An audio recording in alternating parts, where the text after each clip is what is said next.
The wind in Wyoming had teeth. It was a living thing. Born in the high, lonely places of the mountains that walled in the town of Red Hollow, it scoured the land, carrying red dust in the summer that settled in a fine film over every surface. And in the winter, it carried shards of ice that could strip the warmth from a man in minutes.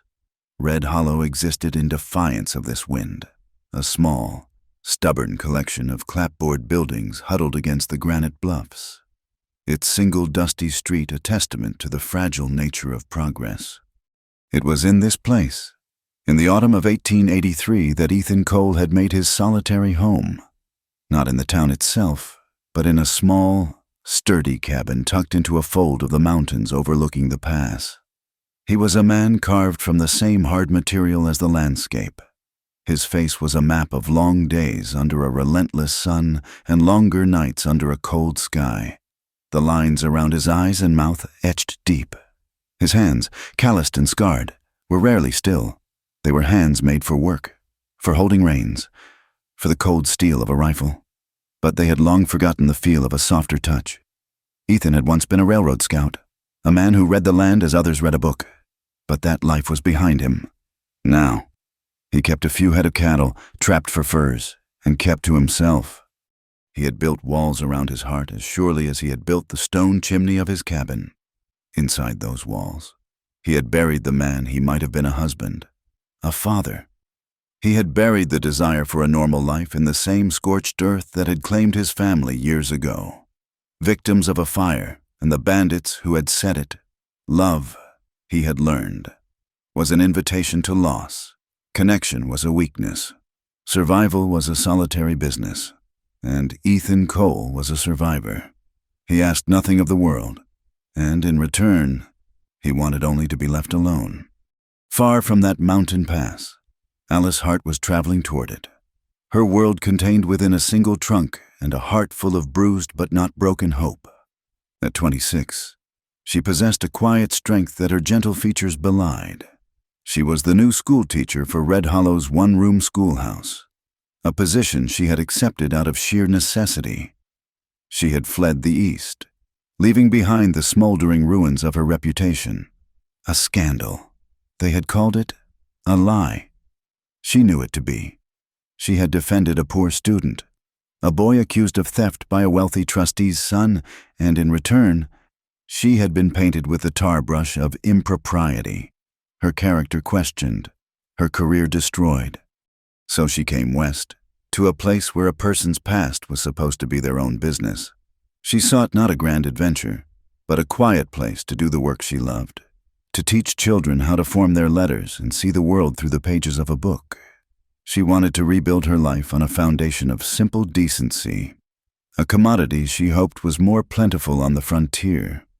She did not know that Red Hollow had its own rigid, unwritten laws, its own self-appointed guardians of morality. The town was firmly in the grip of Judge Abner Pike, a man whose piety was as vast as his cruelty. He delivered sermons on Sundays about fire and brimstone and delivered harsh sentences on Mondays, often to his own benefit. His power was buttressed by his association with Caleb Thorne, the region's biggest cattle baron, a man of brute force and open ambition.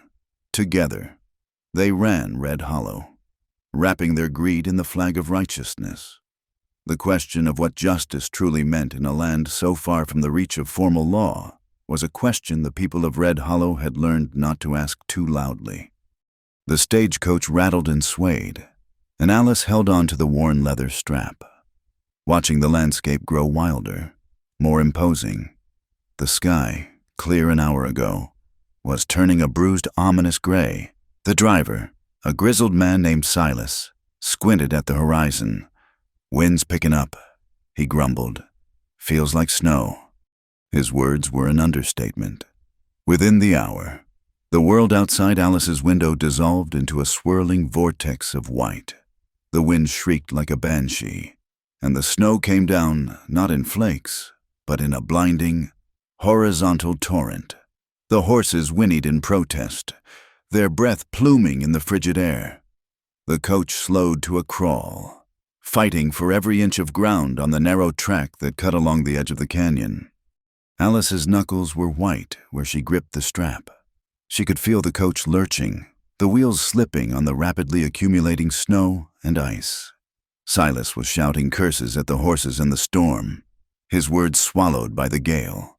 Then came a sound she would never forget, a sharp crack, like a giant bone snapping, followed by a violent, stomach-churning jolt. The world tilted sideways. Her head struck the wooden frame of the window, and, for a moment, stars exploded behind her eyes before everything went dark. Ethan Cole had been checking his trap lines when the storm hit. He knew its speed, its ferocity. This was no mere squall. It was the first real blizzard of the season, and it had come early, catching the world unprepared.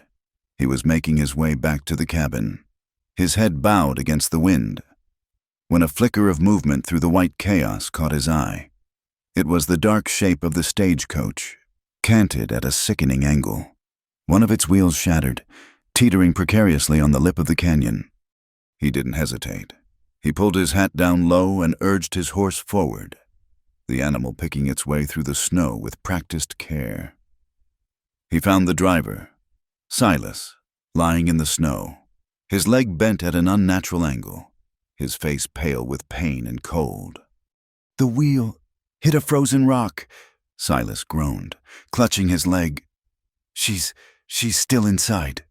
Ethan nodded grimly, handing the man his flask. "Drink, stay awake." He moved to the coach.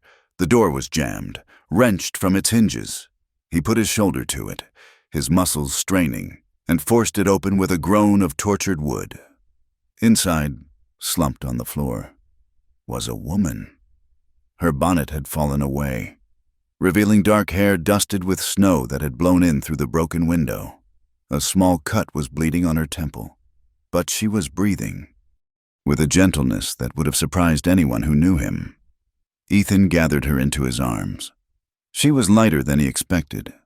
He carried her away from the wrecked coach, back to his own horse, settling her in front of him.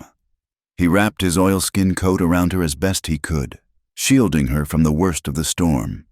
He gave Silas one last look, a promise in his eyes, and then turned his horse toward the faint, beckoning light of his cabin. Alice awoke slowly, to the crackle of a fire and the scent of pine smoke and brewing coffee. She was lying on a narrow cot, covered by a heavy wool blanket. For a moment, she was utterly disoriented. Her head throbbed. She sat up, the blanket pooling around her waist, and took in her surroundings. She was in a small, one-room cabin. It was spare and impeccably clean. A stone fireplace dominated one wall, casting a warm, flickering glow over the rough-hewn wooden floor.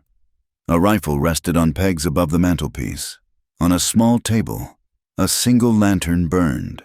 There were no curtains on the window, only a clear view of the raging, white fury of the blizzard outside. A man stood with his back to her, tending to a pot on the stove. He was tall and broad-shouldered, his movements economical and sure. When he turned, she saw the face of the frontier itself, weathered, grim, his eyes the color of a winter sky. It was a face that kept its secrets. "You're awake," he said. His voice was a low rumble, like stones shifting. It wasn't unkind, merely unused. Where am I?" Alice asked, her own voice sounding thin. "My cabin. The coach went over. The driver's hurt, but he'll live. I got him settled in the lean-to." He gestured toward the door. "You're safe here. The storm's got the pass shut tight." He brought her a tin cup of coffee. It was black and strong, and the warmth spread through her, chasing away some of the deep chill. She noticed a damp cloth and a small basin on the crate next to the cot. He had cleaned the cut on her head. "Thank you," she said, her eyes meeting his. "You saved my life." He gave a curt nod and turned away, uncomfortable with her gratitude. "Just happened to be there." They spent the rest of the day in a shared, nearly silent space. The storm howled outside, a constant reminder of their isolation. Yet inside the cabin, there was a strange peace. He moved about his chores, mending a piece of tack, cleaning his rifle, his presence a solid, reassuring fact. Alice, feeling her strength return, found a book in her satchel, the one thing she had managed to grab, and tried to read, though her eyes kept drifting from the page to the man who had rescued her. She saw the loneliness in the way he lived, in the stark functionality of his home. There were no decorations, no photographs, nothing to speak of a past or a connection to anyone. Yet, she also saw competence and a quiet self-sufficiency. When he thought she wasn't looking, she saw a profound sadness in his eyes, a shadow that the firelight could not touch. That night, he gave her the cot and took a bedroll on the floor by the hearth, a respectable distance away. Alice lay awake for a long time, listening to the wind and the steady breathing of the stranger on the floor. She, who had been so maligned for a non-existent indiscretion, was now spending the night, unchaperoned, in the home of a wild, unknown man. The irony was not lost on her, but as she drifted off to sleep, she felt not fear, but a sense of security she hadn't known in a very long time. The next morning, the world was transformed. The wind had died, and the sun shone from a brilliant blue sky, glinting off a landscape buried in a pristine blanket of deep snow. The silence was absolute. "Storms broke," Ethan said. "I'll take you and Silas into town." The journey was slow, the horses wading through heavy drifts. Silas was strapped to a makeshift travois, grimacing with every bump. Alice rode Ethan's horse while Ethan walked ahead, leading the animal. As they descended from the pass and the first buildings of Red Hollow came into view, Alice felt a knot of apprehension tighten in her stomach. Her arrival was not as she had planned. They came down the main street, a strange procession that brought people out of the general store and the saloon. Eyes followed them. Whispers started, quiet as the rustle of dry leaves, but just as persistent. They saw the hard, solitary man from the mountains, the man they called Cole, and they saw the new schoolteacher, her dress rumpled, her hair slightly undone, emerging with him from the wilderness after being missing for a full night. Mrs. Martha Pike, the judge's wife and the self-appointed arbiter of the town's virtue, stood on the porch of the mercantile, her lips pursed into a thin, disapproving line. She saw not a rescue, but a scandal in the making. Ethan felt the stares like physical blows. This was why he kept to himself. An act of simple decency was already being twisted into something ugly. He helped Alice down from the horse, his touch brief and impersonal. "The doctor's office is there," he said, pointing. "They'll see to Silas." He turned to go, eager to retreat to the clean silence of his mountains. "Mr. Cole," Alice said, stopping him. "I don't know how to thank you." He just looked at her, his expression unreadable. And then, without another word, he mounted his horse and rode away, leaving Alice Hart to face the cold, speculative gaze of Red Hollow alone.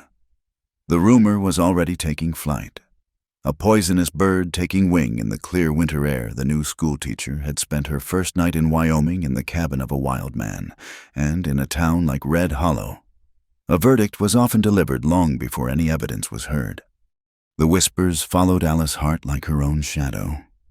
In the 2 weeks since Ethan Cole had delivered her to the steps of the Red Hollow doctor's office, the town had wrapped her in a suffocating blanket of suspicion. It wasn't spoken to her face, not directly. It was in the way conversations ceased when she entered the mercantile, the way the women of the town offered greetings as thin and brittle as ice on a puddle, their eyes lingering on her for a moment too long.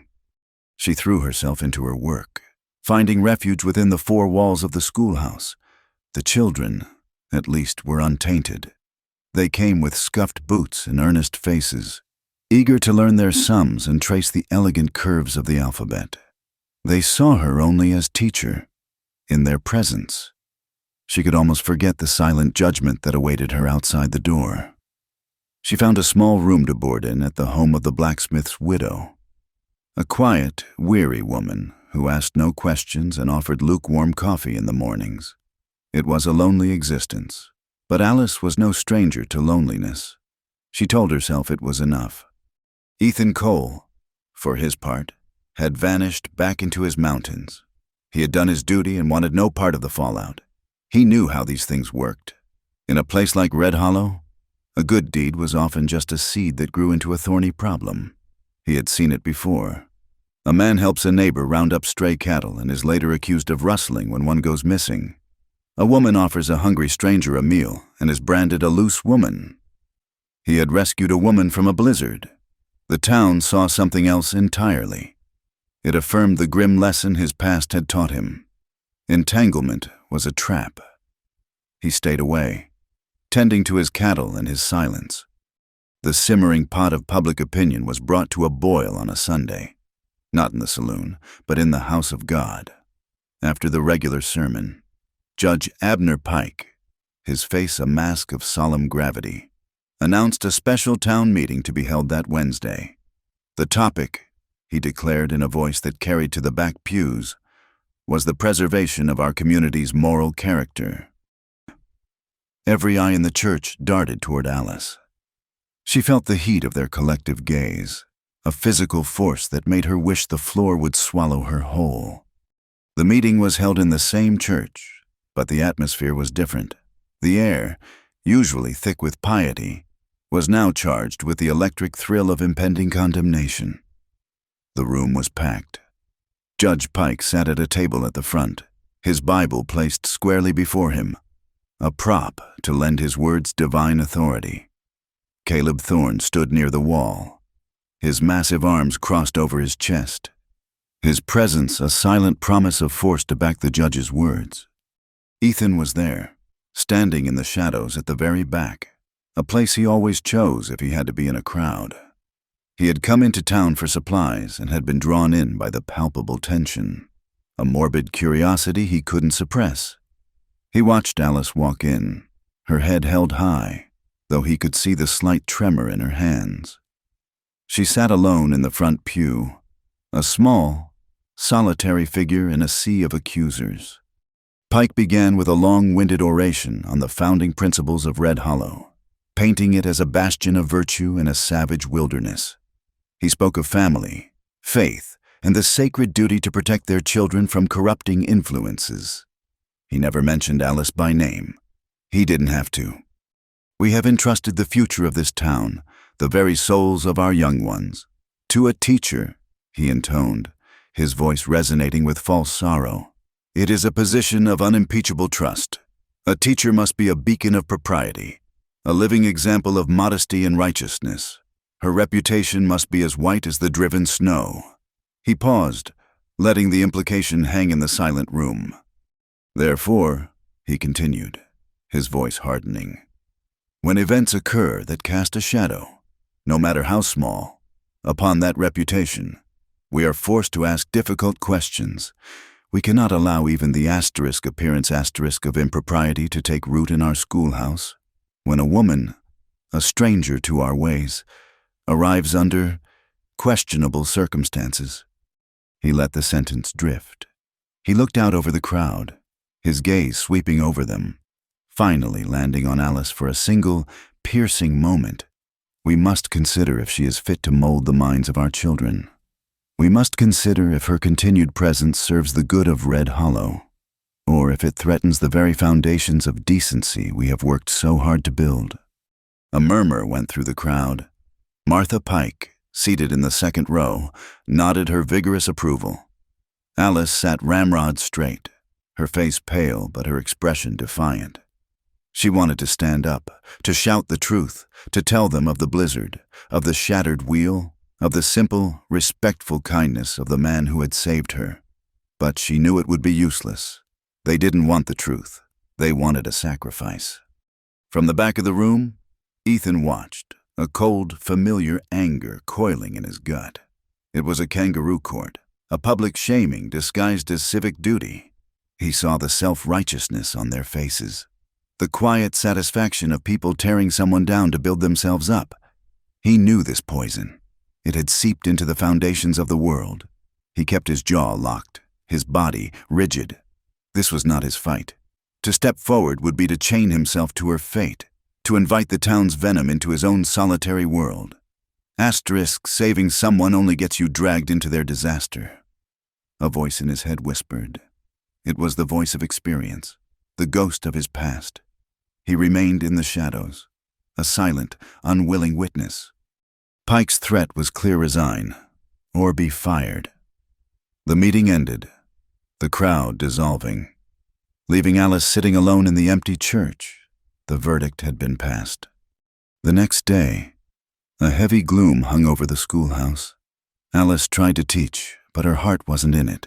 The children could sense it. During the midday break, as the children played outside, a small boy named Tommy stumbled. He was the son of a railroad worker, part of a crew laying track a few miles from town.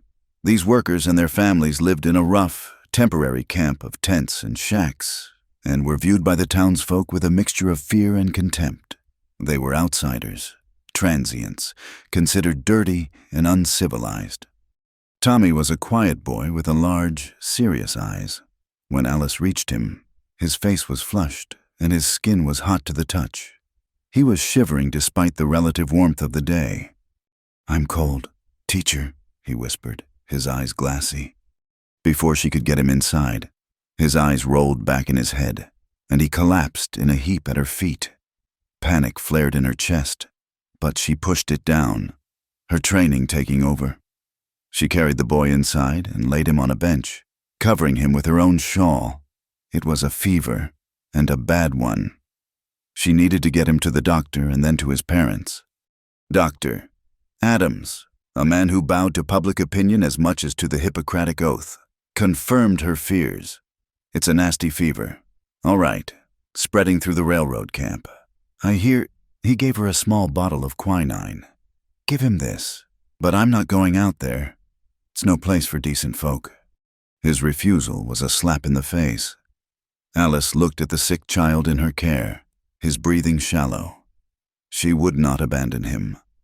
That evening, as dusk bled across the sky, she made her decision. She wrapped Tommy in a thick blanket, put the medicine in her pocket, and started on the path that led out of town, toward the camp. The wind was picking up again, a low moan that promised a cold night. The path was rough, and the boy was a heavy, limp weight in her arms. She hadn't gone more than half a mile when a figure on horseback emerged from the twilight ahead. Her heart leapt into her throat. It was Ethan Cole. He reined in his horse, his face grim in the fading light. "What in God's name are you doing, woman?" "This boy is sick. He needs his mother. The doctor won't go to the camp." Ethan looked from her determined face to the pale, still child in her arms. He let out a long, weary sigh.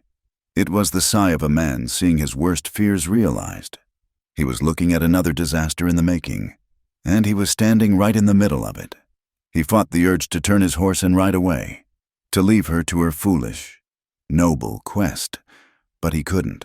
He saw the exhaustion in her frame, the stubborn set of her jaw, and something inside him, something he thought long dead, refused to let him abandon them. "Give him here," he said, his voice rough. He dismounted and gently took the boy from her, his large hands surprisingly careful. He settled Tommy in the saddle, then swung himself up behind him, creating a human shield against the wind. "Get up," he ordered, extending a hand to her. She took it, and he pulled her up to sit in front of the boy. They rode in silence, the only sounds the creak of the saddle leather and the rising wind. She was pressed against him, feeling the solid warmth of his chest at her back. It was an intimacy born of necessity, yet it sent a confusing flutter through her. He didn't take her to the main entrance of the camp, but circled around, using a less traveled trail. He was helping her, but he was doing it in secret, under the cover of darkness.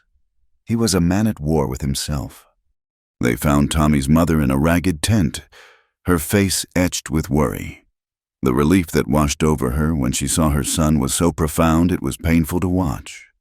Alice administered the medicine and explained the doctor's instructions. her voice calm and professional. Ethan stood back, a silent sentinel in the flickering firelight of the camp, his eyes taking in the poverty, the hardship, and the quiet dignity of the people the town despised. When it was done, he led her away, back into the night. "You shouldn't have done that," he said as they rode, his voice low. "He's my student. He was sick." "That won't matter to them," Ethan countered, his voice hard. "You went to the railroad camp. You spent time with them. They'll use it. Pike will use it." "Let him," she said, her voice shaking with a sudden surge of anger. "I will not let a child suffer because of prejudice and fear." He was silent for a long time after that. When they reached the edge of town, he stopped the horse. "You can walk from here. It's better if no one sees us." She slid down from the horse, her legs unsteady. "Thank you, Ethan." He just nodded, his face lost in shadow, and melted back into the night. The next day, the consequence Ethan had predicted arrived. One of Caleb Thorne's men, a loud-mouthed ranch hand named Jed, saw her in the mercantile. "Well, look what we have here," he boomed, so everyone could hear. "It's the schoolteacher. I hear you were out at the shanty town last night, keeping the railroad trash company. Must have been lonely." His crude insinuation hung in the air. The store owner suddenly became very busy counting his tins of beans. The other customers avoided her eyes. Alice felt her face burn with shame and fury. She paid for her things, her hands trembling, and walked out without a word. The final blow came the next morning. When she arrived at the schoolhouse, she stopped dead in her tracks. Nailed to the center of the wooden door was a crudely made cross, fashioned from 2 pieces of scrap lumber. It wasn't a symbol of faith. It was a warning, a brand. It was a judgment, hammered into the very door of the place she had come to think of as a sanctuary. The people of Red Hollow had made their position clear. She was not welcome here. The cross was a silent, wooden scream, telling her to leave. The crude wooden cross on the schoolhouse door was a declaration of war. Alice Hart stood before it in the frigid morning air, her breath a small white cloud. She felt the eyes of the town on her, watching from behind curtained windows, waiting to see if she would break. Her first instinct was to weep, to retreat from the sheer, unvarnished hatred of the symbol. But then she thought of Tommy, his small hand clutching hers, and the other children who were counting on her. A different feeling, hard and sharp as flint, rose within her. With steady hands, she worked the nails free with the back of a hammer she borrowed from the blacksmith's shop. The wood was splintered where the nails had been driven in. She laid the cross on the ground, not with anger, but with a quiet, deliberate finality. She would not allow them to defile this place with their fear. But when she tried the door, she found it locked. A new, heavy-duty padlock had been installed. A small, official-looking notice, signed by a deputy on behalf of the town council, which was to say, Judge Pike declared the building temporarily closed for a structural integrity review. It was a lie, and she knew it. They had barred her from her school. The children began to arrive, their faces falling as they saw the locked door. "Are we not having school?" Miss Hart, a little girl named Sarah, asked, her voice trembling. Alice looked at their disappointed faces, and her resolve hardened into steel. "Oh, we are having school," she said, forcing a warmth into her voice she did not feel. "We're just changing classrooms." She led the small procession of students away from the main street, toward the edge of town, where an old, abandoned church sagged against the skyline. Its steeple was broken, and its windows were boarded up, but the door creaked open. Inside, it smelled of dust and decay, and pigeons scattered from the rafters. It was a hollow, forgotten place. "This will be our school for now," she announced, her voice echoing in the cavernous space. Just as they were settling in, the sky, which had been a menacing gray all morning, opened up, the first blizzard of the season, a true Wyoming monster.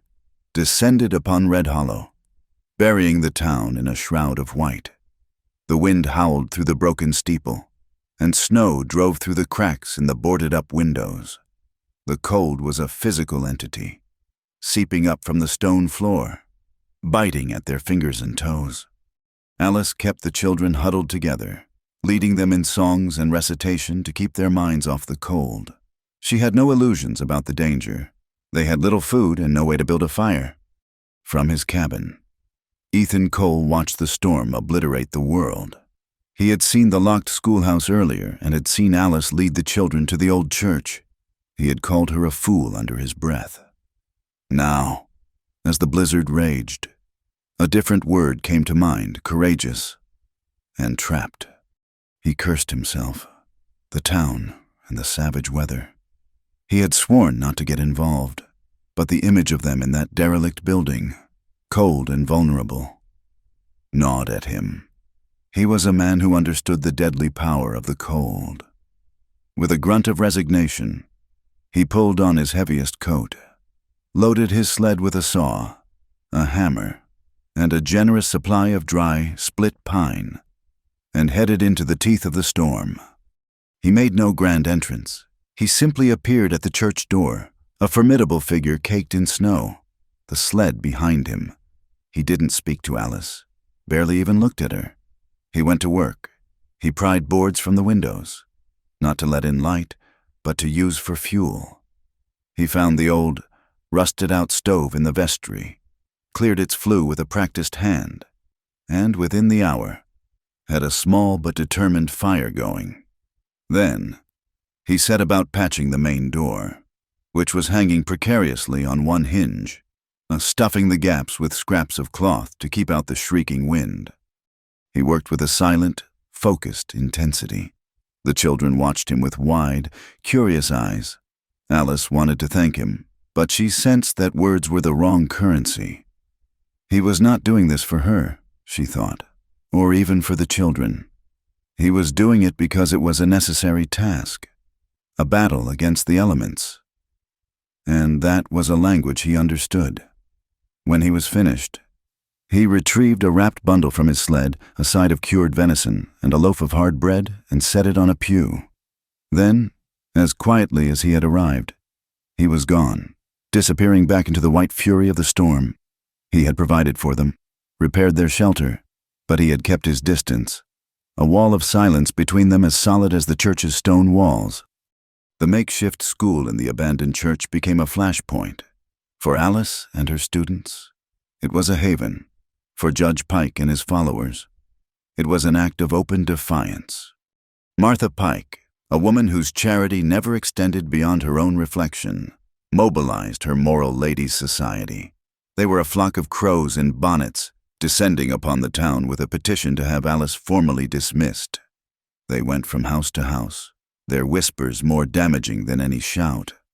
"She's teaching them in that blasphemous ruin," Martha would say, her voice dripping with sanctimony. "And after consorting with those filthy railroad men, she is a stain on this town." Many signed the petition, either from genuine conviction or fear of being on the wrong side of the Pikes. Alice felt their censure every time she went to the mercantile for supplies. Doors would close, eyes would turn away. She was an outcast. But every morning, a few more children would appear at the church door, the children of the railroad workers, emboldened by her defense of Tommy, and even a few from town whose parents quietly defied the Pikes. Her small class was growing, a small island of integration in a sea of prejudice. The conflict between Ethan and Caleb Thorne was more direct, a clash of wills as unyielding as the mountains they both inhabited. Thorne, needing a shorter route to move his vast herds to the railroad, had his eyes set on the high pass that cut through Ethan's land. He rode up to Ethan's cabin one afternoon, flanked by two of his hard-faced ranch hands. "Cole," Thorne boomed, "not bothering to dismount? I'm here to make you an offer on that worthless piece of rock you call a pass. Name your price." Ethan, who had been chopping wood, slowly straightened up, the axe held loosely in one hand. "It's not for sale." Thorne laughed, a harsh, grating sound. Everything's for sale. Man, it's just a matter of finding the right number. I need that pass. It'll save me 2 days on the cattle drive." Ethan's eyes were cold. The answer is no. "Don't be a fool," Thorne sneered, his tone turning ugly. "It's just empty land, rocks and pines." "It's not empty," Ethan said, his voice dangerously quiet. "My family is buried there. My wife, my boy. Now get off my land." The statement hung in the air, a fact as hard and immovable as a boulder. Thorne's face tightened. He hadn't known. For a moment, he seemed ready to press the issue with force, but something in Ethan's stance, in the finality of his voice, made him reconsider. He wheeled his horse around. "This isn't over." "Cole," he spat, before riding off, leaving Ethan alone with the ghosts the cattle baron had so carelessly disturbed. A few days later, driven by a need for some official record of the school's establishment, Alice visited the small county clerk's office in the back of the courthouse. She was looking for the original town charter, thinking it might make a good history lesson. The clerk, a nervous man named Finch, who was perpetually in the judge's debt, reluctantly gave her access to the large, leather-bound ledgers. As she carefully turned the brittle pages of the land registry, her finger tracing the old, spidery script, she noticed something odd. She was looking at the section that detailed the mountain pass. The original survey, dated decades ago, clearly marked the land as belonging to the Cole homestead, but a more recent entry, dated only a year prior, had been made beneath it. The ink was a slightly different shade of black, the handwriting less steady. It was a note referencing a new survey and a pending claim under a forgotten territorial statute regarding unimproved lands. The claim had been filed by a proxy company Alice had never heard of, and the authorizing signature at the bottom was a barely legible scrawl. But she recognized the looping A and the sharp, arrogant downstroke of the P. It was Judge Abner Pike's signature. A cold dread trickled down her spine. It was a forgery, or at least a manipulation. Pike and Thorne weren't just trying to bully Ethan into selling. They were building a legal framework, however flimsy, to steal the land from under him, the land where his family was buried. She quickly copied the entry numbers and page details onto a scrap of paper, her heart pounding. She had stumbled upon a secret, a piece of the rot that lay beneath Red Hollow's pious surface. The tension in the town was a string pulled taut, ready to snap. It snapped on a Friday afternoon. Alice had let the children out of the church to enjoy a rare moment of winter sun. They were playing a game of tag among the tombstones in the old churchyard when 3 of Caleb Thorne's cowboys rode up. They were drunk, their laughter loud and coarse. "Looky here," one of them, the same Jed who had accosted her in the store, slurred, swaying in his saddle. The little teacher and her flock of strays. "What you teaching 'em? Miss how to pray in a pile of rubble." Alice stepped in front of the children, her body a shield. "Leave them alone. They're not bothering anyone." "We're just having some fun," another one said, dismounting and taking an unsteady step toward her. "Maybe you'd like to have some fun with us." Suddenly, Ethan was there. He seemed to materialize from the trees at the edge of the churchyard, moving with a speed that was startling. He didn't say a word. He simply grabbed the drunken cowboy by the collar and threw him back toward his horse with a force that knocked the wind out of him. Jed, seeing his friend manhandled, spurred his horse forward, reaching for the whip on his saddle. "You'll regret that." Cole. Ethan moved in a blur. Before the whip could be drawn, he was at the side of the horse, his hand shooting up to grab Jed's wrist. There was a brief, violent struggle. Ethan twisted, using the man's own momentum against him, and pulled him from the saddle. Jed landed hard in the snow with a grunt. The 3rd cowboy, seeing his companion so easily dispatched, decided he wanted no part of the fight and hastily rode off. Jed scrambled to his feet, pulling a knife. "I'll gut you." Ethan didn't back down. He picked up a thick fallen branch, holding it like a club. "Go home," he said. his voice a low growl. Now. There was a long, tense moment where the only sound was the wind in the pines. Jed looked at Ethan's unyielding face, at the makeshift club in his hand, and his drunken courage evaporated. He cursed, sheathed his knife, and helped his groaning friend onto his horse. They galloped away, leaving a sudden, ringing silence behind them. Alice rushed to Ethan's side. "Are you all right?" It was only then she saw the blood. His left hand was bleeding freely from a long, ragged cut across the back of his knuckles, where he must have caught it on a saddle buckle or the knife. "It's nothing," he said dismissively, wrapping it in his neckerchief, but the cloth was quickly soaking through. "Nonsense," she said, her schoolteacher tone taking over. "Come inside. Let me clean that." For once, he didn't argue. He followed her into the cold church, his presence seeming to fill the entire space. She sat him down on a pew and hurried to her small medical kit. Her hands were steady as she unwrapped the bloody cloth. The cut was deep. "This will sting," she warned, dabbing it with antiseptic. He flinched, but not, she realized, from the sting. He flinched from her touch. His hand, so strong and calloused, lay in hers, and she could feel a slight tremor run through it. She worked gently, cleaning the wound with a focus that was both professional and deeply personal. This hand had built a fire that kept her students from freezing. This hand had just protected them from harm. When the wound was clean, she wrapped it tightly with a clean white bandage. Her fingers brushed against his wrist as she tied it off. For a long moment, they stayed like that, his wounded hand resting in hers. The hard lines on his face seemed to soften. The guarded look in his eyes receded. And for the first time, she saw not the hard cowboy, the solitary mountain man, but a flicker of the man beneath someone who knew pain and who had forgotten what it was like to be tended to with gentle hands. He looked down at the bandage, then up at her, and in his eyes was a silent, startling acknowledgement, a connection forged in a moment of violence and quiet care. He pulled his hand back slowly, but the spell was not quite broken. Something had shifted between them, as surely as the coming of the first snow. The clean white bandage on Ethan's hand was a stark anomaly in his world. It was a mark of care, a symbol of a connection he had not sought and did not want. In the days that followed the confrontation at the church, he felt its presence not as a comfort, but as an accusation.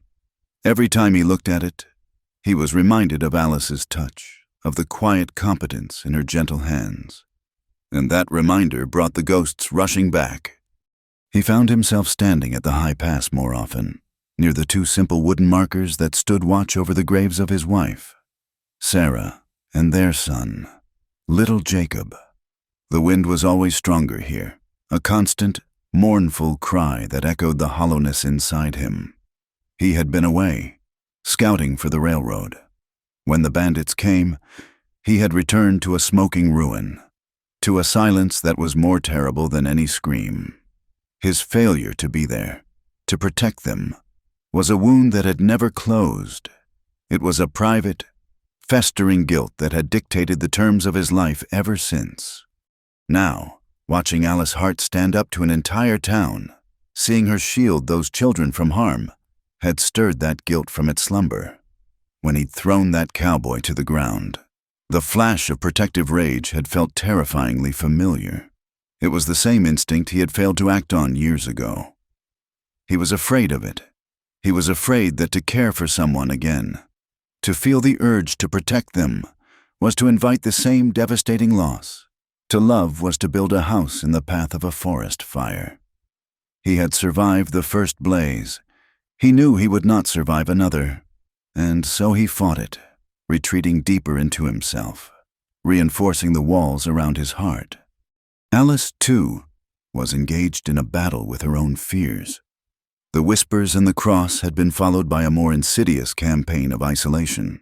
When she went for supplies, shopkeepers would suddenly find themselves out of the items she needed. The blacksmith's widow, under pressure from her neighbors, asked Alice to find other lodgings. She ended up taking a small, drafty room above the saloon, a location that only added fuel to the fire of gossip every night.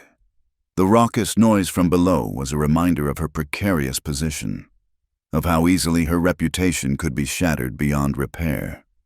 There were moments, late at night, when the fear was a physical weight on her chest. She would think of the life she had lost in the East, the respect she had commanded, the simple security she had taken for granted. It would be so easy to leave, to get on the next stagecoach and find some other remote corner of the world to hide in. But then she would think of the faces of her students, their trust in her, the small sparks of understanding in their eyes when they finally grasped a difficult concept. She had chosen this path.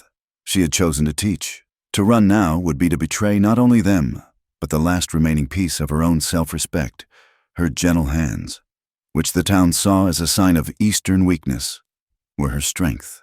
They were for holding a piece of chalk, for turning the page of a book, for wiping away a child's tear. They were for building, not for fleeing. Her quiet acts of defiance began to chip away at Ethan's resolve. A few days after the fight, she appeared at the edge of his property.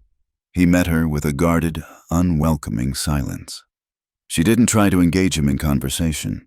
She simply held out a bundle. It was his shirt, the one that had been torn in the scuffle. She had washed and meticulously mended it, the stitches small and even. "I wanted to thank you again," she said simply, placing it on a fence post. Then she turned and walked away, leaving him standing there with the mended garment. He ran his calloused thumb over the neat stitches. No one had mended a shirt for him in 7 years.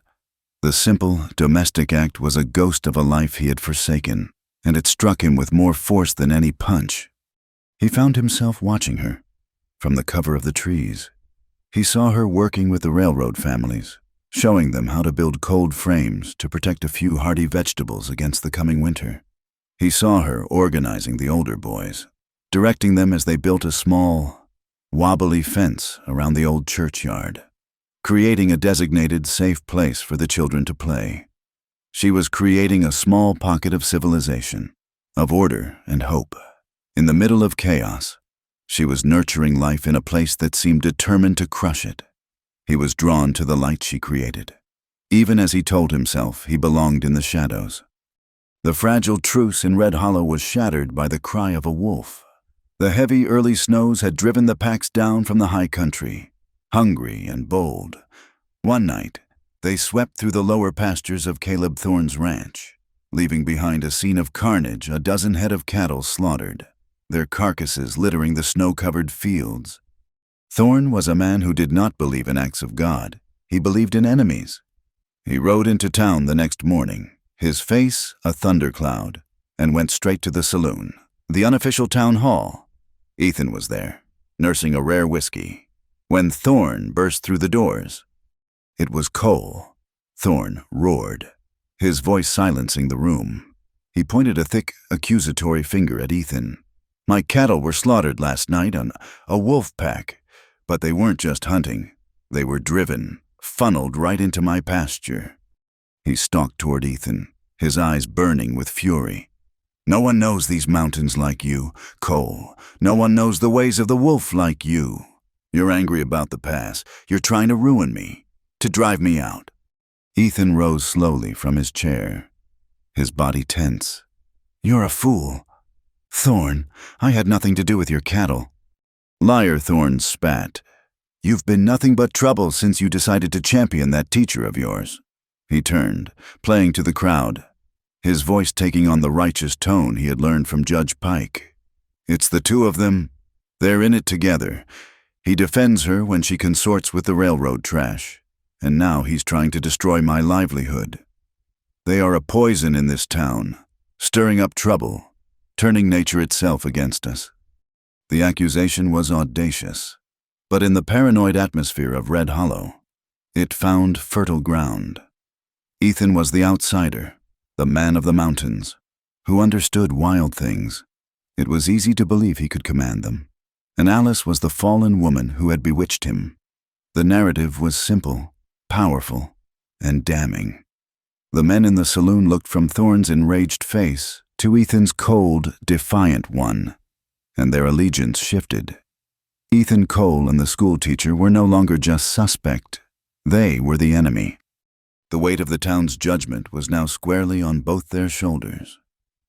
That evening, Alice knew she could no longer wait. The ground had shifted beneath her feet. They were no longer just trying to shame her into leaving. They were trying to destroy a man's life and pin the blame on her. She walked through the deepening twilight, up the path toward Ethan's cabin. He met her at the door, his rifle held loosely in his hand, his face harder and more remote than she had ever seen it. "You shouldn't be here," he said. "I have to talk to you," she insisted, her voice steady despite the fear coiling in her stomach. "What Thorne said in the saloon? It's not just about the wolves, is it? It's about your land. He and Judge Pike are trying to steal it." He stared at her, his expression unreadable. She pulled the crumpled piece of paper from her pocket, the notes she had copied from the county ledger. "I was in the clerk's office. I saw the land registry. Pike filed a false claim against your property a year ago. They're using some old, forgotten law. They're creating a paper trail to take the pass from you. The wolves are just an excuse to turn the town against you, to make you look like a criminal so no one will object when they make their move." He took the paper from her, his eyes scanning the page numbers and dates. The last piece of the puzzle clicked into place. It wasn't just a simple land grab. It was a conspiracy, cold and calculated. They were aiming for the one piece of ground that held any meaning for him, the sacred soil that held the only two people he had ever loved. They were not just trying to steal his land, they were trying to erase his past. A raw, primal fury. An emotion he had kept buried for 7 years, surged through him. It was the same rage he had felt standing in the ashes of his homestead. But this time, it was not directionless. It had a target. He looked at Alice, standing there in the cold, her face pale but resolute. She had brought him this truth at great risk to herself. She had chosen to stand with him, the town's outcast, against the most powerful men in the county. She was offering not just information, but an alliance. He was at a precipice. He could turn her away, retreat into his fortress of solitude and let the jackals win. He could let them take the land, let them destroy her, and prove his own bitter philosophy correct that all connection ends in ruin. Or he could make a different choice. He could stand and fight, not just for the memory of the dead, but for the decency of the living. He looked from the paper in his hand to her face. He saw the quiet courage that had faced down drunks and defied judges, the compassion that had cared for a sick child, the gentleness that had mended his shirt and bandaged his hand. He had been burying his desire for life, for connection, for so long, and here it was, standing on his doorstep, offering him a reason to fight. "They will not have it," he said, his voice low and raspy with emotion. "They will not touch that ground."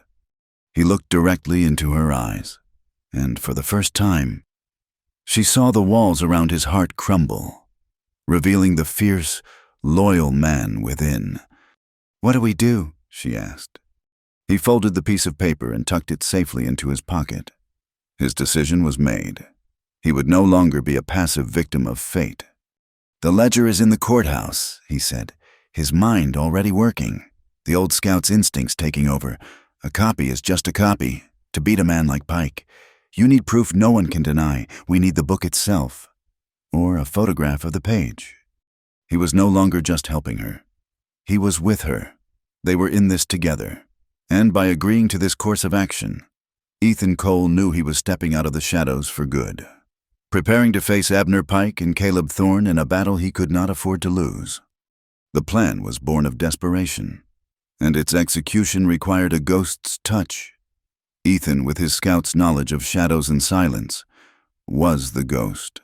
The night was moonless, the air cold enough to steal the breath, and the first flakes of a new storm were beginning to drift down, soft as whispers. They moved through the back alleys of Red Hollow, their footsteps muffled by the dust of the street, which was just beginning to freeze. The county courthouse loomed ahead, a block of civic authority that seemed impenetrable. But Ethan knew its weaknesses. A cellar window, its latch long rusted. Was there way in? He worked it open with a quiet patience, the faint squeal of metal on metal sounding as loud as a gunshot in the dead silence. He slipped through the opening, then reached back to help Alice, his hands firm around her waist as he guided her down into the musty darkness. Inside, the air was thick with the smell of old paper and stale justice. They navigated the hallways by the dim light of a hooded lantern, their shadows dancing like giants on the walls. Alice led the way to the clerk's office. The door was locked, but it was an old, simple lock, using a thin piece of wire from his pocket. Ethan worked the mechanism with a surgeon's focus. After a few tense moments, there was a soft click, and the door swung inward. Alice's heart pounded against her ribs. She went straight to the shelf, her hands finding the heavy, leather-bound land ledger as if by instinct. She carried it to the desk and opened it to the page she had memorized, its damning entry a spiderweb of deceit. Ethan set up the camera. It was a bulky, modern marvel he had borrowed from a surveyor he once knew, a contraption of wood, brass, and glass. Its operation was a delicate, risky process. He adjusted the focus, his head disappearing under a black cloth. "Hold the lantern steady," he whispered. "When I give the word, cover your eyes." She held the light, its beam trembling slightly, illuminating the fraudulent script. "Now," he said. He uncapped the lens. There was a faint fizzing sound as he ignited the flash powder. A brilliant, silent explosion of white light filled the room for a fraction of a second, bleaching the world of color and etching the image of the page onto the photographic plate. The flash was followed by an inky, disorienting darkness and the acrid smell of burnt magnesium. For a terrifying moment, they stood frozen, listening, certain that the flash would have been seen, that the whole town would come running, but there was only silence, broken by the rising moan of the wind outside. The storm was growing. "We need to go," Ethan said, his voice urgent as he packed the precious glass plate into its protective wooden box. They retraced their steps, slipping out of the courthouse as silently as they had entered. But the world they emerged into was not the one they had left. The gentle snowfall had transformed into a raging blizzard. The wind tore at them, driving snow into their faces with the force of sand blasting. The path to Ethan's cabin was a wall of white. "We have to try," he yelled over the shriek of the wind. "It's our only chance." The journey up the pass was a brutal, waking nightmare. Every step was a battle against the elements. The snow piled into deep drifts, sucking at their boots, and the cold was a physical pain, a needle-sharp intrusion that found its way through every layer of clothing. Ethan went first, breaking a trail, his body a bulwark against the storm. Alice followed in his footsteps, her head down, her gloved hands clutching the back of his coat. After what felt like an eternity, Ethan stopped. He was barely visible a few feet in front of her. "We can't make it," he shouted, his voice hoarse. "The cabin's still 2 miles off. We'll freeze before we get there." He grabbed her arm and pulled her off the main trail, toward a dark shape looming in the swirling snow. It was an old trapper's line shack, a tiny, dilapidated hut he knew was used for emergencies. It wasn't much more than a crude box of logs, but it was shelter. It was life. The inside was no bigger than a closet, the wind whistling through 100 gaps in the chinking. But it was out of the direct assault of the blizzard, shivering uncontrollably. Ethan worked with numb fingers, using his flint and steel to spark a flame on a handful of dry tinder he pulled from his pack. He fed the tiny flame with wood chips he shaved from the inside of a log, nursing it until it was strong enough to catch on the larger pieces of wood stacked in a corner by some long-gone trapper. Slowly, a small, precious bubble of warmth began to grow in the heart of the shack. The firelight danced on their faces, revealing the exhaustion and the ice crystals clinging to their hair and eyebrows. They huddled close to the flames, the roaring of the blizzard outside a constant, terrifying reminder of how close they had come to death. The adrenaline of the escape faded, leaving a profound, shared silence. In the flickering light, Alice looked at Ethan. The hard cowboy, the unbreachable fortress, looked utterly spent, but he had not faltered. He had protected her, guided her, and saved her life for a second time.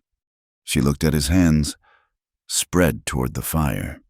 The scars on his knuckles stood out, pale ridges on his tanned skin.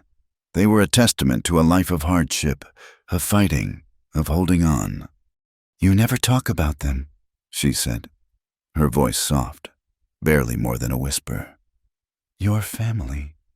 He stiffened, his gaze fixed on the flames. The question hung in the air between them, fragile as a spider's thread. He had spent 7 years ensuring no one would ever ask it. But coming from her, here, in this moment of shared survival, it did not feel like an intrusion. It felt like an invitation.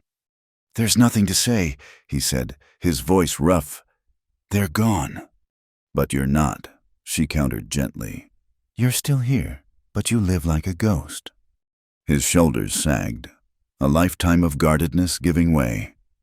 He turned his head and looked at her, his eyes filled with a pain so deep it made her ache to see it. "When you lose everything," he began, his voice cracking slightly, "you learn that wanting is a dangerous thing. I had a wife, Sarah. I had a boy. I had a home we built with our own 2 hands. I desired a life with them, a simple, quiet life. And the world burned it to the ground." He held up his scarred hands. "These hands, they were supposed to protect them. They failed. After that, I decided it was better not to want anything. Not a home, not a friend, not anything. So I came here and I buried it. I buried my desire. Alice, I buried it deep, right alongside them." Tears welled in her eyes. For the man he was, and for the man he might have been. He had not just lost his family. He had sentenced himself to a lifetime of solitary confinement. Without thinking, she reached out. Her hand, the gentle hand of a teacher, covered his. She didn't flinch from the calluses or the scars. She traced the jagged white line on his knuckles, the one he'd earned defending her. Her touch was not one of pity, but of profound, unspoken understanding. He looked down at her hand on his, so small and pale against his own. He felt the warmth of her skin, a warmth that had nothing to do with the fire. It was a warmth that touched a part of him he thought had frozen to death years ago. He felt a tremor run through him, the breaking of a dam he had spent years building. He looked up, and his eyes met hers. In the flickering firelight, the world outside, the storm, the town, the danger, all of it fell away. There was only the 2 of them, in this small, fragile bubble of warmth and truth. He leaned in, slowly, tentatively, giving her every chance to pull away. She didn't move. She met him halfway. Their lips met in a kiss that was achingly gentle. It was not a kiss of passion, but of recognition. It was hesitant, trembling, a silent question and a silent answer. It was the taste of snowflakes and wood smoke, of shared sorrow and a dawning, terrifying hope. It was a choice, made in the heart of the storm, a choice to turn toward life, not away from it. When they parted, he rested his forehead against hers, his breath warm in the cold air. His voice was a raw, broken whisper, heavy with the weight of a 7-year winter finally coming to an end. "I buried my desire," he repeated, his voice thick with emotion. "I buried it all, until your gentle hands taught me I could choose you forever." The final word hung in the air, a vow spoken in a wilderness shack that was more sacred than any church. Alice felt its weight, its promise. She brought her other hand up to cup his cheek, her thumb stroking the rough line of his jaw. "We're not ghosts, Ethan," she whispered back. "Not anymore." They looked at each other, the reality of their situation slowly returning. They had the proof, but they were trapped, and a town full of enemies awaited them below. "If we get out of this," she said, her voice finding a new strength, "everything changes. No more hiding. No more letting them attack us in the shadows. We fight them in the open, together." Ethan pulled back and looked into her eyes, seeing not the woman he had rescued, but the partner who had just rescued him. A slow, determined nod was his answer. "We survived this night," he said, his voice solid now, filled with a purpose that had been absent for years. "And then we show them all the truth." They huddled together by the fire, the blizzard raging outside the thin log walls. But for the first time in a long time, neither of them felt truly cold or truly alone. They had made a promise. They had chosen a future. All they had to do now was live long enough to claim it. The 2 days they spent snowed in at the line shack were a strange, suspended reality. The blizzard that had nearly claimed them now cocooned them, enforcing a quiet intimacy. They spoke little, but every shared glance, every moment of proximity as they tended the fire, was a conversation. When the storm finally broke, revealing a world scoured clean and dazzlingly white, they descended the mountain not as a rescuer and a victim, but as partners. The photograph, safely preserved in its wooden box, felt as heavy as a slab of granite in Ethan's pack. It was truth, and they were about to drop it into the center of Red Hollow. They waited for Sunday. The weekly market was the town's heartbeat, the one time when the entire community, from the most pious churchgoer to the most grizzled ranch hand, gathered in the central square. A dry, restless wind blew down from the high country, whipping dust devils from the patches of ground the sun had already cleared of snow. It was a nervous, agitated wind, a premonition of the firestorm to come.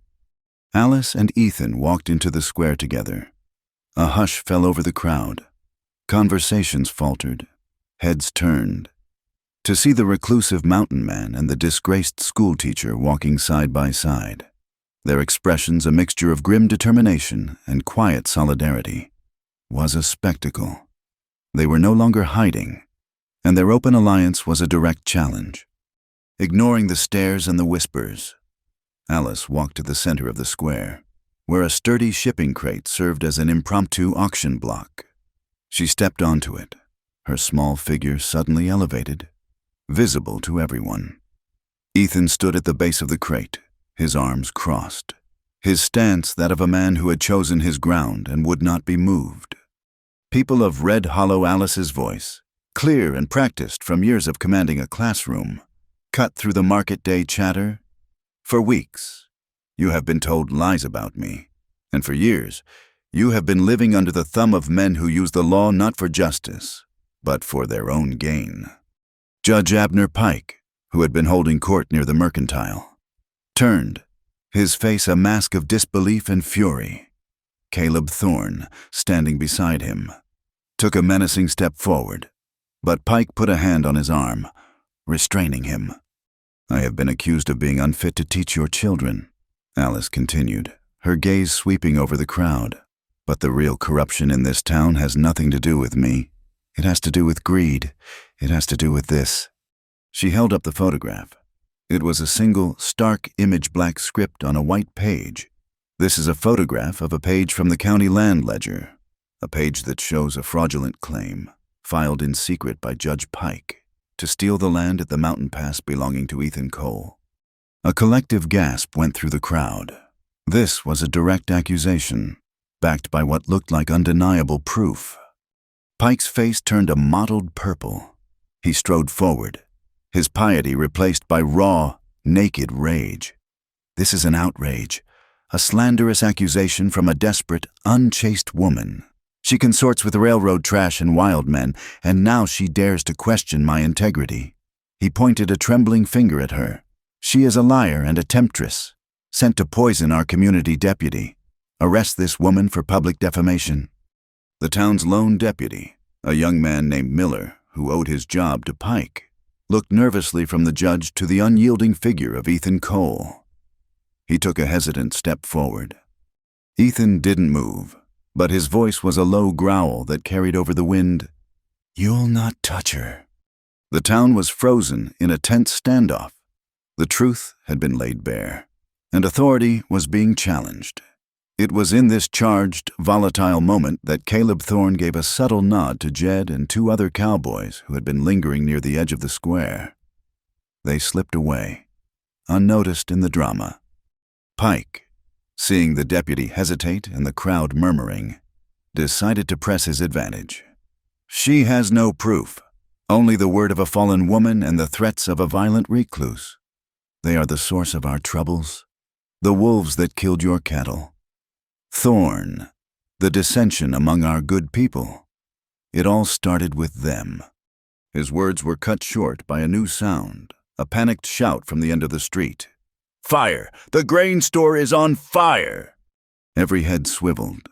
A thick column of greasy black smoke was billowing into the sky from the town's main granary.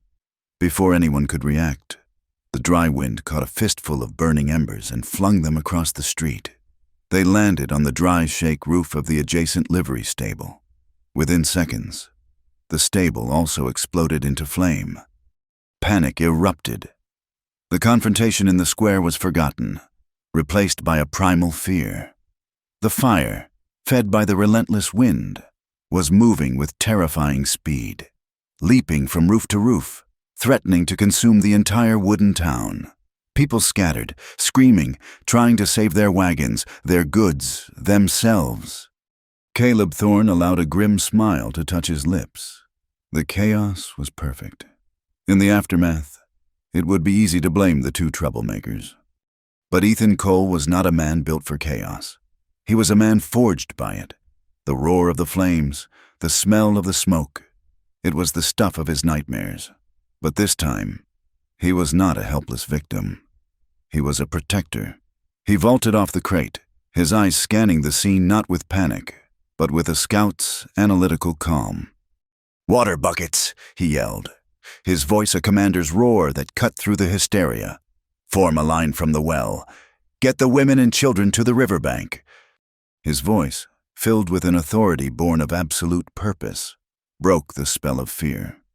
Men who had been staring in horror now scrambled to obey. But Ethan saw the real problem. The fire was moving toward the row of small clapboard houses where the poorest families lived, including many of the railroad workers who had come into town for the market. He sprinted toward the endangered homes, running directly into the path of the fire. As he ran, he was joined by a dozen men from the railroad camp. They were a rough, hard-bitten crew, men who the town had shunned, but they knew a real crisis when they saw one. They recognized a leader, and they fell in behind Ethan without a word. "Get the families out," Ethan ordered. "Don't worry about possessions, just get the people out." They kicked down doors, smashing windows, pulling dazed and terrified residents out into the smoke-choked street. The heat was immense, a physical blow that seared the lungs. Ethan worked with a frantic, focused energy, his mind eerily clear. This was his penance. This was his chance to rewrite the ending to the worst day of his life. He saw a woman screaming, pointing at the last house in the row, which was now fully engulfed in flames. "My boy Tommy is still inside. He was napping." Without a second of hesitation, Ethan pulled his bandana up over his nose and mouth and charged into the burning house. The heat was a solid wall, the smoke a blinding, choking poison. He dropped to his hands and knees, crawling beneath the worst of the smoke, shouting Tommy's name. He heard a faint whimper from a back room. He kicked the door in and found the boy huddled under a bed, crying in terror. He scooped the small child into his arms, wrapped him in a blanket, and turned to go back. But the way he had come was now a solid wall of flame. The roof was groaning, ready to collapse. He saw a window, its frame beginning to blacken. It was the only way. Cradling the boy to his chest to shield him, Ethan threw his shoulder against the wall, smashing through the weak clapboard and glass, and tumbled out into the yard just as the roof caved in with a deafening roar. He staggered to his feet, covered in soot, his shirt smoldering. and walked out of the smoke and into the square, the conscious but terrified Tommy clinging to his neck. He handed the boy to his weeping mother and then, without a pause, turned back to the fire line to help the other men. The entire town witnessed it. They saw the man they had called a savage, the man they had accused of being a criminal, walk out of the heart of the fire with a child in his arms. It was an image of such stark, irrefutable heroism that it vaporized every lie, every rumor, every whisper that had been leveled against him. It was a testimony of character more powerful than any photograph or sermon. Across the square, a young man watched, his face ashen, his body trembling. It was Jonah Pike, the judge's son. He was a weak-willed boy, always eager for his father's approval. He had been with Jed when they had set the fire, persuaded that it was a necessary evil to protect his family's power.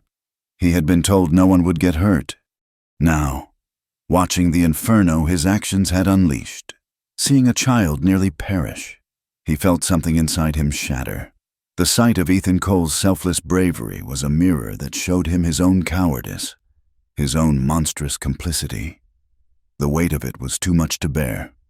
He stumbled forward, out into the middle of the square, heedless of the chaos around him. He fell to his knees, his hands covering his face. Sobs racked his body. "Stop!" he screamed, his voice a raw, agonizing cry. "It was us! It was me!" A space cleared around him. People stopped fighting the fire for a moment, their attention drawn to this new, shocking drama. Judge Pike, who was directing a bucket brigade with an air of feigned civic leadership, froze, his face turning the color of ash. Jonah looked up, tears streaming through the soot on his cheeks, his eyes wild with guilt. The fire. It wasn't them. It was me, and Jed Caleb Thorne told us to do it to create a diversion, to blame it on Cole. He pointed a shaking finger at his own father. He knew he planned it. The wolves, the lies, all of it. He told Thorne to do whatever it took to get rid of them. The confession, ripped from the depths of a guilty soul, hung in the smoky air.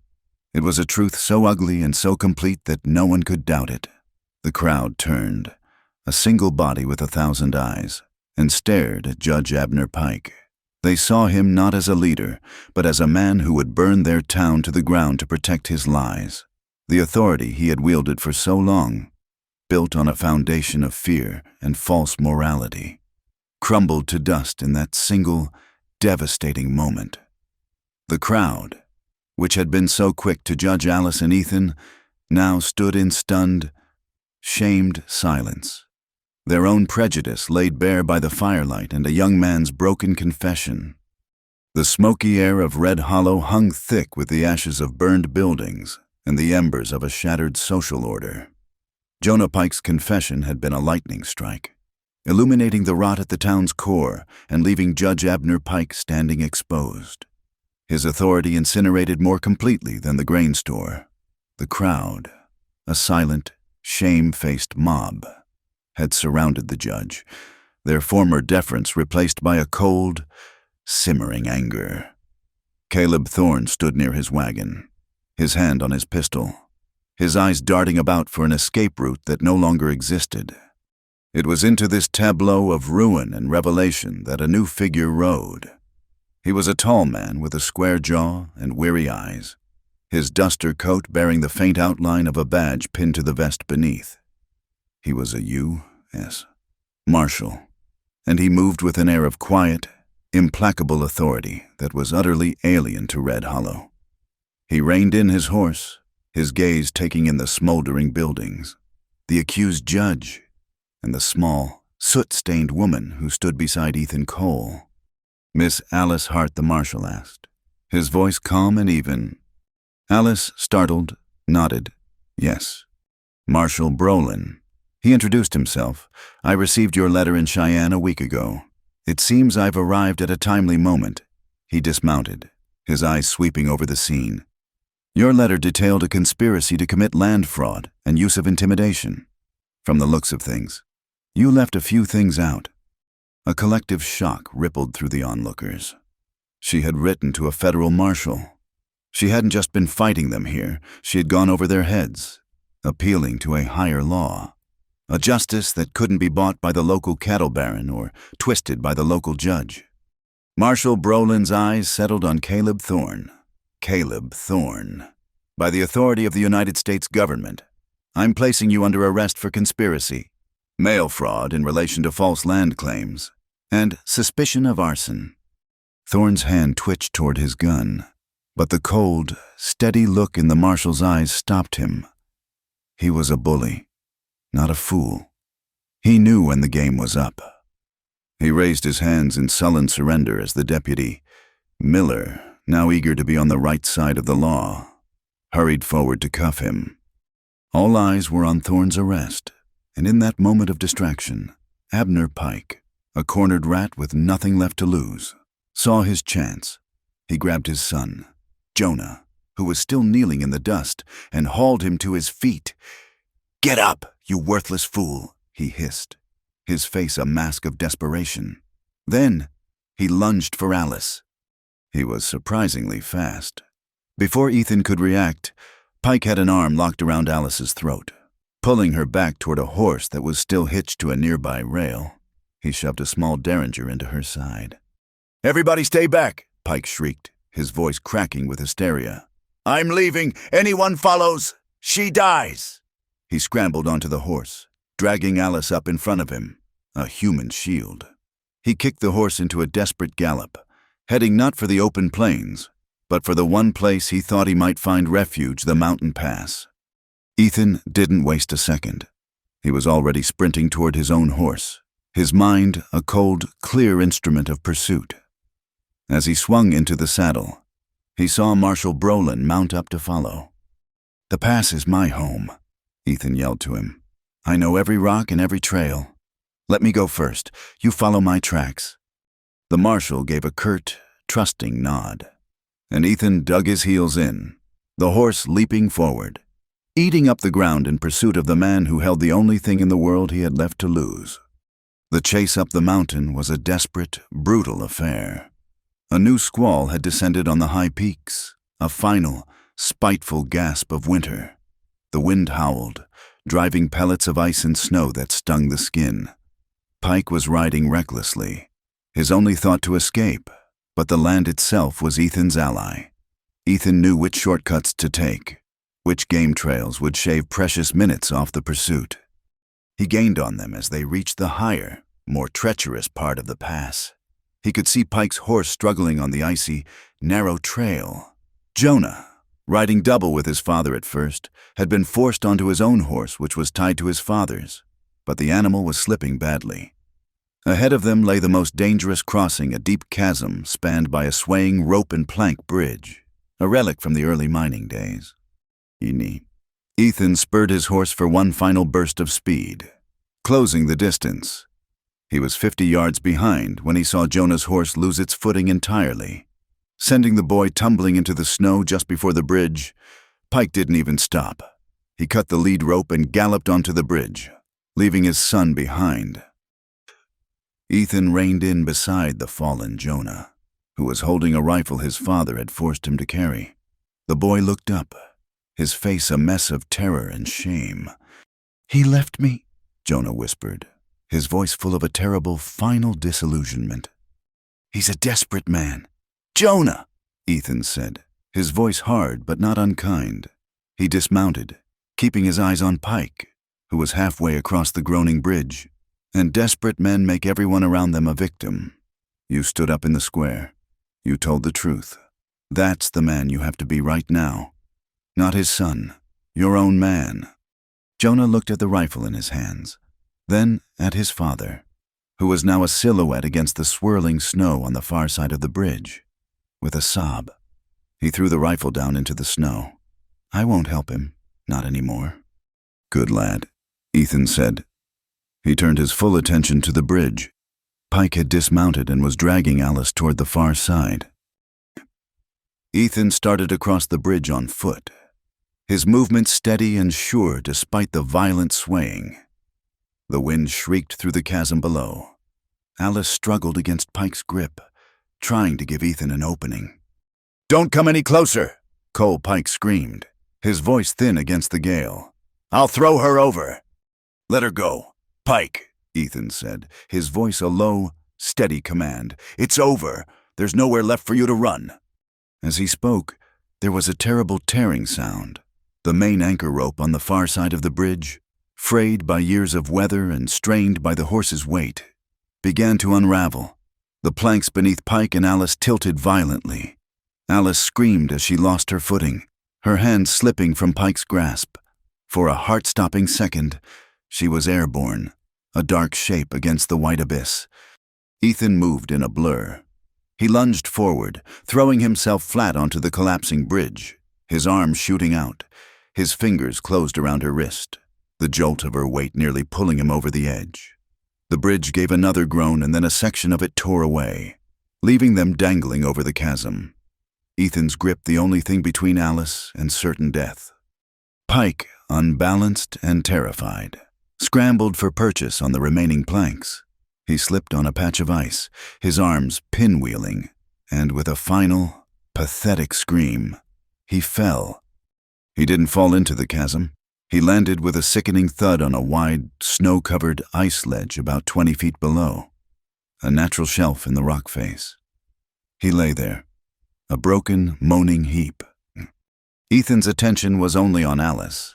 "I have you," he grunted, his muscles straining, the sinews in his arms standing out like steel cables. "Hold on." He began to pull, slowly, painstakingly, his boots scrabbling for a hold on the icy planks. He drew her up, inch by agonizing inch, until she was able to get a hand onto the bridge. Together, they scrambled back to the solid ground of the near side, collapsing in the snow, shivering and gasping for breath. He held her, his arms wrapped around her, shielding her from the wind, his heart hammering against his ribs. Below, Abner Pike was stirring. Ethan looked down at the man who had tried to destroy them both. He could have left him there. The cold would have finished the job. It would have been the justice of the mountain. But as he looked at Alice, at her face full of trust, he knew that wasn't his way. Not anymore. He retrieved a long coil of rope from his saddle. A few minutes later, Marshal Brolin arrived with Jonah. Together, they rigged a pulley and lowered the marshal down to the ledge. Pike was hauled up, his leg broken, his fight gone. He was a whimpering, defeated man. Brolin bound his hands, and the former judge was now just a common prisoner. He would face the justice of men. Back in Red Hollow, the change was almost immediate. With Caleb Thorne in federal custody and Abner Pike disgraced and under arrest, the oppressive fear that had gripped the town evaporated. Jonah Pike, granted leniency for his testimony, became the star witness against both men, his confession ensuring their conviction. The falling action was not one of vengeance, but of healing. The town, shamed by its own complicity, sought to make amends. The first act was from the church elders, who formally apologized to Alice and offered the main church hall as a temporary school until the old one could be repaired and reopened. Martha Pike's Moral Ladies Society dissolved overnight. In its place, a new group formed, led by Agnes Brown, the town's plain-spoken, no-nonsense midwife. Agnes had been one of the few who had always been kind to Alice. The new Red Hollow Community Guild had a different mission. Their first official act was to start a fund, collecting donations to buy books and slates for the railroad children and any other family that couldn't afford them. The community that had once judged and excluded Alice was now embracing the very work she had championed: education and compassion for all. The town was beginning to heal, planting the seeds of a better future in the ashes of the fire. Spring came to the high country not as a gentle thaw, but as a series of fierce, beautiful struggles. The sun battled the snow, and the creek, swollen with meltwater, roared through the pass. The land, scoured by fire and ice, was raw and ready for new growth. In Red Hollow, a similar transformation was taking place. The town was rebuilding, not just its burned-out buildings, but its very soul. The quiet, industrious work of healing had begun. There was no grand ceremony for the wedding of Ethan Cole and Alice Hart. They were married on a bright, cool morning in late April, beside the very creek that tumbled down from Ethan's pass. The only witnesses were the towering pines, a handful of children from the school, and Agnes Brown, who stood beaming, her practical nature momentarily softened by the simple beauty of the moment. The railroad family stood a respectful distance away, their presence a silent testament of gratitude and solidarity. Alice wore a simple blue dress, the color of the mountain sky. Ethan wore a clean shirt, the one she had mended for him, and an expression of such profound, quiet reverence that it brought tears to Agnes's eyes. They didn't have a preacher. They spoke their own vows, simple words that held the weight of all they had endured and all they hoped to build. "I was a man living in the past," Ethan said, his voice low and steady. His eyes locked on hers. "You taught me how to live in the present. You showed me that a man's strength isn't in the walls he builds around his heart, but in the foundations he lays for a future. I choose that future. Alice, I choose you." Alice's voice was just as clear, unwavering. "I came here seeking a place to hide, but you taught me how to stand and fight. You showed me that courage isn't the absence of fear, but the refusal to be ruled by it. My hands were for teaching, but you taught my heart how to heal. I choose you, Ethan, today and all the days to come." The ring was Ethan's own creation. He had taken a piece of a broken rail spike, a remnant of the railroad that had brought so much turmoil to their lives, and heated it in the blacksmith's forge. He had hammered and shaped it, not into something perfect and polished, but into a simple, strong band, its surface retaining the faint, rough texture of its origins. It was a circle of scarred iron, a symbol of a new path forged from a broken road. As he slipped it onto her finger, it was a promise not of ease, but of endurance. Their new life began not with a honeymoon, but with work. Alice resumed her teaching in the main church hall, her class now twice its original size, a boisterous, thriving mix of town children and railroad kids who now learned their sums side by side. The prejudice that had poisoned the town had receded, replaced by a shared sense of purpose born from the fire. Ethan, meanwhile, became a builder. He refused the town's offer to simply repair the old schoolhouse. He told the council he would build a new one. He went up into his pass, to the groves of pine and aspen that grew on his land. The land Pike and Thorn had tried to steal. The woods that had once been his refuge from the world now became a resource to build a bridge to it. Day after day, the sound of his axe echoed through the mountains. He felled the trees, milled the logs, and with the help of the railroad men, who offered their labor freely, he began to raise a new schoolhouse. It was built on a small, sunny plot of land at the edge of town, its single large window facing the mountains. It was a beautiful building, strong and honest, its every beam and plank a testament to his commitment to the community he was finally, fully, a part of. His most private work, however, he did alone. He rode up to the high pass, to the quiet, wind-swept spot where his wife and son were buried. The two simple wooden markers stood, weathered and worn. For 7 years, he had come to this place to punish himself, to drown in his guilt. Now, he came to heal. He brought up fence posts and wire and built a small, sturdy fence around the two graves. It was not to keep the world out, but to create a space that was sacred and defined, a place of peace. He cleared the weeds and the rocks, and then he did something he never thought he would do again. He knelt in the dark, rich earth, and planted something. He had carried a pouch of seeds from the mercantile, a mix of mountain wildflowers, columbine, lupine, and Indian paintbrush. He pressed the tiny seeds into the soil with his calloused thumbs. He was learning to tend to their memory not with the barrenness of grief, but with the promise of life.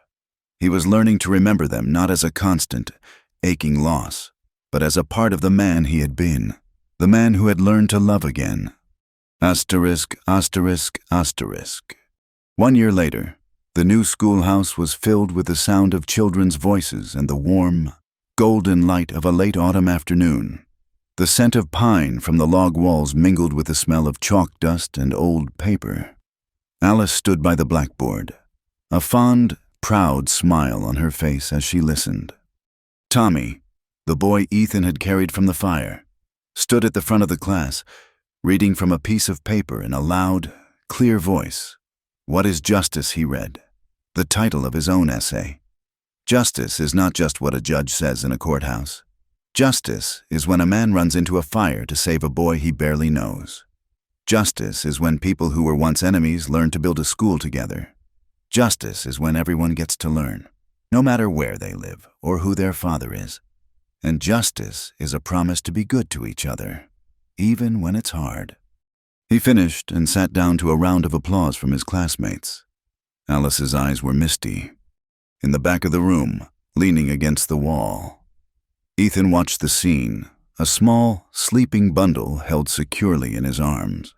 His daughter, Sarah, named for the woman he had lost, was 6 months old, a perfect, tiny creature with her mother's dark hair and, he liked to think, his own stubborn chin. He held her with a practiced ease, his large, scarred hands a gentle, protective cradle. He was no longer a ghost haunting the edges of the world.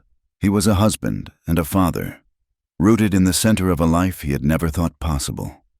As the school day ended and the children spilled out into the yard, Alice came and stood beside him. She leaned her head on his shoulder, and they stood in comfortable silence, watching the children play. The baby stirred in her sleep, her tiny mouth making a soft sucking sound. A gust of wind, born in the high, lonely places of the pass, swept down the mountain and rattled the window pane. It was the same wind that had once seemed so full of menace and sorrow. Now, it just felt like the breath of the mountains, the spirit of the place they called home. Ethan shifted his hold on the baby and reached for Alice's hand, his fingers lacing through hers. He felt the simple, solid presence of the iron ring he had made for her. He looked at her, his eyes full of a love that was as deep and as quiet as the mountains themselves. "I buried my desire," he whispered, his voice a soft echo of the promise he had made in the heart of the storm. "Until your gentle hands taught me I could choose you forever." Alice squeezed his hand, her smile as bright and as warm as the autumn sun. The word, asterisk, forever asterisk, was no longer a terrifying, impossible concept. It was just a promise, remade every day, as simple and as strong as the turning of the seasons. It was a vow as durable as the mountains, a love story written not in the stars, but carved into the very heart of the wild, unforgiving, and beautiful West. Thank you for listening to this story. If you enjoyed it, please let us know in the comments where you're listening from so we can connect and share our thoughts. Be sure to subscribe to our channel, Wild West Night, and like this video. For extra support, please consider hitting the hype button to help this story reach more listeners.